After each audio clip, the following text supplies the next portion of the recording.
আসসালামু আলাইকুম। আমি এখন আছি বিখ্যাত দুলুর মোড়ের দুলু ভাইয়ের সাথে। আসসালামু আলাইকুম। হ্যাঁ, আপনি বলেন আপনার দোকানের অবস্থা। এই পাওয়া পিঠা মনে করুন 20 টাকা 30 টাকা 50 টাকা 70 টাকা 100 টাকা। এই দুলুর মুরুর পিঠা খুব খাইতে লাগে পিঠা। আপনারা যে কোনো জায়গা থেকে এই কোনো জায়গাতে মানে ঢাকা মনে করেন নরসন্দী, এই বেলানগর, এই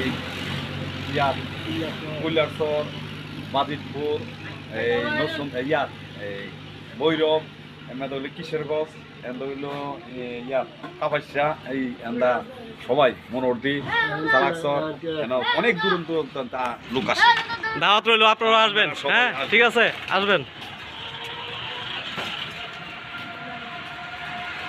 এই সুন্দর লাভলিস বসার